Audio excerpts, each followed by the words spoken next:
Let's turn to the United Kingdom. They have a bold plan to deport asylum seekers. Their Home Secretary is in Rwanda. His name is James Cleverly. He's signing a new and controversial agreement, a deal that allows Britain to send thousands of refugees to Rwanda. It's a desperate attempt to reduce the influx of migrants.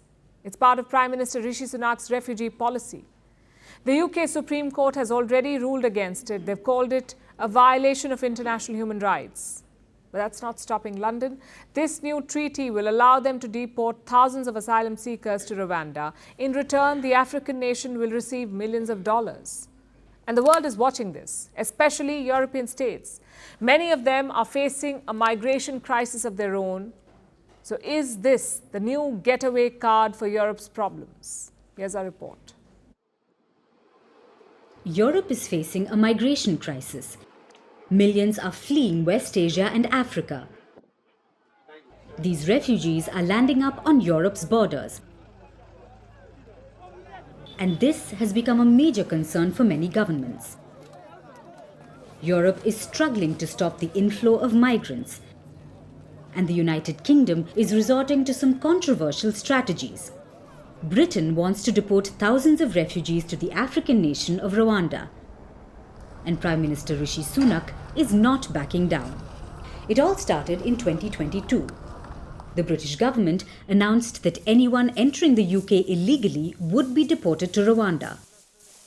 The first deportation flight, which was scheduled to fly out, was cancelled due to legal challenges.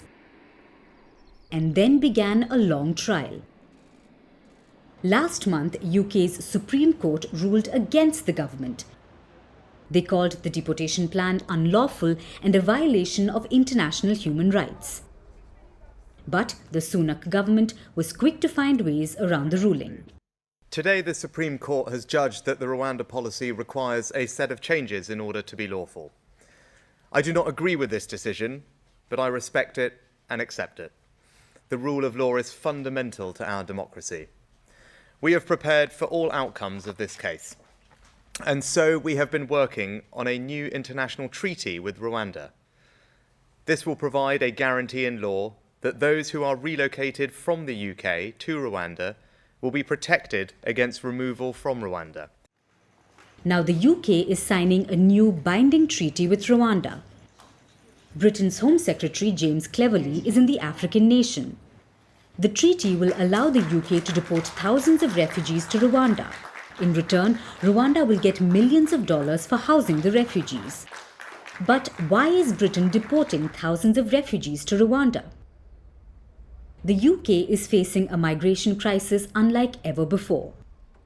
In 2022, over 45,000 people entered the UK, their highest figures ever. This is also having an impact on the economy. The UK spends close to $4 billion every year on refugees. Over $10 million are spent every day just to house asylum seekers in hotels. Clearly, the refugee crisis is burning a hole in the UK's pockets. I'm very clear that the levels of migration are too high and they've got to come down to more sustainable levels. I've been clear about that. So now they will send refugees to Rwanda. But why Rwanda of all countries? UK's Home Minister says that Rwanda cares deeply about the rights of refugees. Take that with a pinch of salt. But it looks like Rwanda has no problem taking in thousands of asylum seekers, as long as they keep getting paid millions of dollars for it. This controversial treaty is being watched by other European nations as well. That's because Britain is not the only country facing a migrant crisis. Italy, Spain and Greece are also seeing refugees land up on their shores in the thousands. If the deal between Rwanda and the UK goes through, it may not take long before other European nations sign similar treaties and just buy their way out of the refugee crisis.